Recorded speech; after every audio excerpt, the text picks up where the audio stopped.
Welcome back to the channel. Today we're diving deep into the history, legends, and unexplained mysteries behind some of the most mysterious places on Earth. From haunted forests and abandoned islands to ancient forts surrounded by dark tales, we'll uncover the stories that continue to fascinate and terrify people around the world. So sit back, relax, and let's begin our journey into the unknown. The chilling story of the Island of the Dolls, La Isla de las Muñecas, Mexico. Imagine floating through silent canals surrounded by ancient trees. The water is calm, birds sing in the distance, and then you notice something strange hanging from the branches. Hundreds of old dolls stare back at you with cracked faces, missing eyes, and tangled hair. Welcome to the Island of the Dolls, one of Mexico's most mysterious and unsettling places. Chapter 1. Where it all began. The Island of the Dolls, known in Spanish as La Isla de las Muñecas, is located in the canals of Xochimilco, south of Mexico City. The island itself was once an ordinary farming area called a chinampa, a small artificial island used for growing crops. Its eerie reputation did not begin until the mid-20th century, when a man named Don Julian Santana Barrera chose to live there in near isolation. According to local accounts, he left city life behind to dedicate himself to farming and a quiet existence among the canals. Chapter 2. The Mysterious Tragedy. The legend says that one day, Don Julian discovered the body of a young girl who had drowned in the nearby canal. Soon afterward, he found a doll floating in the water. Believing the doll had belonged to the child, he hung it from a tree as a sign of respect and as an offering to calm what he believed was the girl's restless spirit. Whether this event actually happened exactly as described has never been confirmed, and historians have found no definitive evidence identifying the girl. Chapter 3. The collection grows. After the incident, Don Julian reportedly claimed that he heard whispers, footsteps, and strange noises around the island. Fearing that the girl's spirit still lingered, he began collecting discarded dolls from canals, garbage piles, and local markets. He nailed them to trees, fences, and buildings across the island. Some dolls were missing limbs, others had broken heads or faded faces. Over the years, hundreds, and eventually more than 1,000, dolls covered nearly every corner of the property.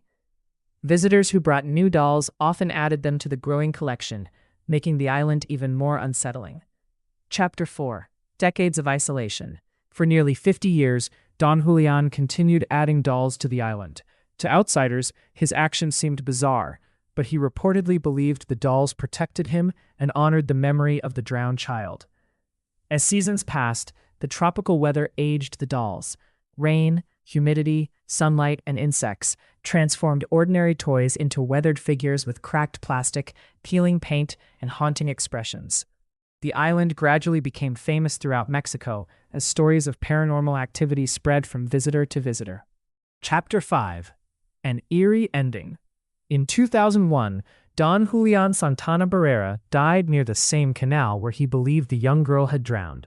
According to reports, he was found in the water in that area, a coincidence that strengthened local legends surrounding the island. Some people interpreted his death as supernatural, while others viewed it as an unfortunate natural event. No evidence has ever proven that paranormal forces were involved. Chapter 6.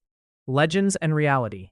Today, visitors often claim they hear whispers or feel as though the dolls are watching them. Some even report that the dolls appear to move or change position. However, there is no scientific evidence confirming these paranormal claims. Wind, shifting shadows, imagination, and the eerie atmosphere may contribute to many of the experiences reported by tourists. Regardless of whether one believes the ghost stories, the island remains a fascinating blend of folklore, local tradition, personal devotion, and mystery. Conclusion. The Island of the Dolls is more than a scary tourist attraction. It is the story of one man, Don Julian Santana Barrera, whose response to a tragic event created one of the world's most unforgettable places. Whether driven by grief, faith, fear, or legend, his decades-long mission transformed a quiet island into an enduring symbol of mystery that continues to captivate visitors from around the globe. So the next time you see an old doll hanging silently from a tree branch, You may wonder, is it merely a forgotten toy weathered by time, or a piece of one of Mexico's most haunting legends? The Haunted Mystery of Bhangarh Fort. History, Legends, and the Truth. Introduction. Deep in the Aravalli Hills of Rajasthan stands a place that has fascinated historians, travelers, and ghost hunters for centuries. Crumbling temples, deserted marketplaces, and silent stone walls stretch across the landscape under the scorching Indian sun. This is Bhangarh Fort, a place often called one of India's most mysterious abandoned settlements. But how did it begin? Who built it? And why did an entire town vanish? The answers combine real history with legends that have been passed down through generations. Chapter 1. The Birth of Bhangarh. The story of Bhangarh Fort begins in the late 16th century. Around 1573, the fort was established by Raja Bhagwant Das of Amber for his younger son, Madhu Singh, a noble of the Kachwaha Rajput dynasty. At the time, the region was part of a flourishing kingdom closely connected with the Mughal Empire. Strategically located among the hills, Bhangarh quickly developed into a prosperous settlement with grand palaces, temples, gardens, and busy markets. Traders, artisans, soldiers, and nobles all contributed to its growth, making it one of the important towns in the region. Chapter 2. A Flourishing City. At its height, Bhangarh was filled with impressive architecture. Wide streets connected rows of merchant shops, while temples dedicated to Hindu deities showcased intricate carvings and elegant stonework.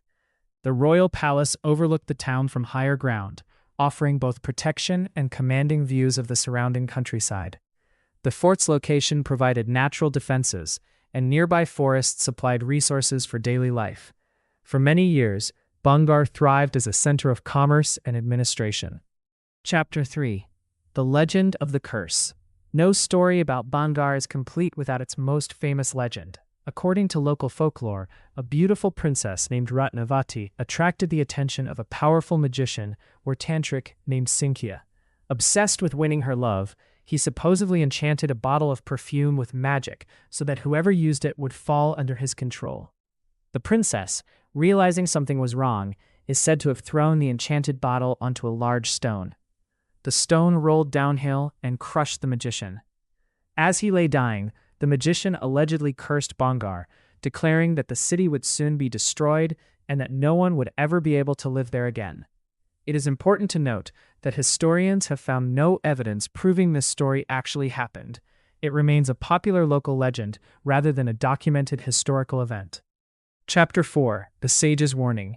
Another well-known tale involves a holy ascetic named Baba Balaknath. Legend says he permitted the fort to be built only if no structure cast its shadow upon his meditation site. When later construction allegedly violated this agreement, the sage pronounced a curse upon the settlement.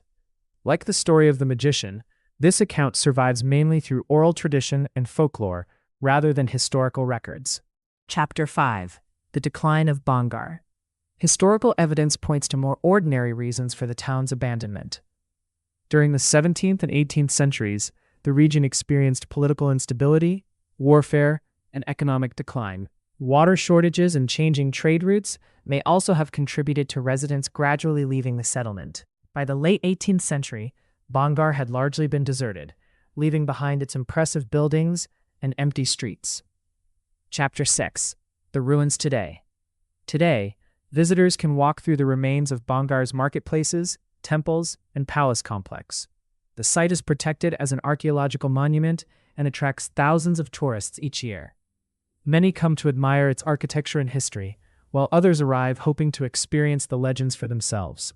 Stories persist of strange sounds after sunset and mysterious sightings among the ruins, but no scientific evidence has confirmed paranormal activity. Because the area is protected and unlit at night, visitors are generally expected to leave before darkness falls, helping preserve both the site and visitor safety. The Mystery of Aokigahara Forest, Japan's Sea of Trees. Introduction. At the northwestern base of Mount Fuji lies a vast forest, unlike any other in Japan. Dense trees block the wind, thick moss carpets the ground, and volcanic rock forms a maze beneath the surface. Locals call it Aokigahara, but around the world it is better known as the Sea of Trees. For centuries, this forest has inspired stories of spirits, legends, and unexplained mysteries. But behind its haunting reputation lies a fascinating history shaped by nature, culture, and human imagination. Chapter 1: How Aokigahara Began. The story of Aokigahara started more than 1100 years ago. In the year 864 CE, Mount Fuji experienced a massive volcanic eruption. Rivers of lava spread across the landscape, eventually cooling into rough black rock. Over hundreds of years, soil slowly formed on top of the lava fields, allowing seeds to take root. Gradually, a dense forest emerged. Twisted trees grew from cracks in the volcanic ground, creating one of the most unusual landscapes in Japan. Because the trees grew so closely together, the area became remarkably quiet, with very little wind reaching the forest floor. Chapter 2: The Early History. For generations, nearby villagers respected Aokigahara as a place of natural beauty and mystery. The forest was known for its caves, unusual rock formations, and rich wildlife. Ice caves and wind caves created by ancient lava flows became places of exploration and curiosity. As Japanese folklore developed, stories about supernatural beings, spirits, and mysterious encounters became associated with deep forests like Aokigahara. These tales reflected traditional beliefs and were passed down through local legends, rather than historical records. Chapter 3: The Forest of Legends. Over time, Aokigahara gained a reputation as a place where strange things could happen. Some stories spoke of ghostly lights appearing between the trees. Others claimed travelers could hear unexplained sounds or become disoriented in the endless woods.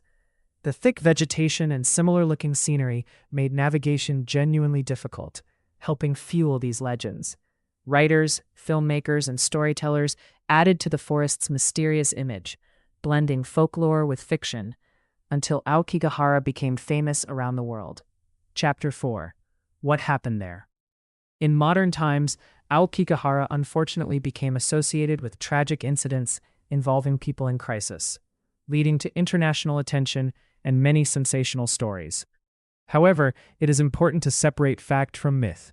The forest itself is not considered dangerous because of supernatural forces, and there is no scientific evidence that it is haunted. Much of its reputation has been amplified through media reports, horror movies, urban legends, and internet speculation. Today, local authorities and organizations encourage visitors to appreciate the area respectfully as a natural park and discourage sensationalizing its darker associations. Chapter 5: The Natural Wonders Hidden Within. Beyond the legends, Aokigahara is home to remarkable natural features. The forest contains lava tubes formed during Mount Fuji's eruption, including ice caves that remain cool throughout much of the year. Moss-covered rocks, towering cedar and cypress trees, and rare plants create a unique ecosystem that attracts hikers, photographers, and nature enthusiasts. On quiet mornings, beams of sunlight filter through the dense canopy, transforming the forest into a breathtaking landscape rather than a frightening one. Chapter 6: Why is it so easy to get lost? One reason Aokigahara has fascinated explorers is its unusual terrain. The hardened lava beneath the soil creates uneven ground, filled with cracks, roots, and hidden hollows. Thick vegetation can obscure landmarks, making many areas look almost identical. Before modern navigation tools, inexperienced hikers could easily lose their sense of direction. For this reason, visitors are encouraged to stay on marked trails and follow local guidance while exploring the forest. Thank you for joining us on this journey through some of the world's most mysterious places. Whether these stories are rooted in history, legend, or something beyond explanation, they continue to captivate our imagination. If you enjoyed this video, don't forget to like, subscribe, and turn on notifications for more fascinating mysteries and untold stories. Until next time, stay curious and keep exploring the unknown.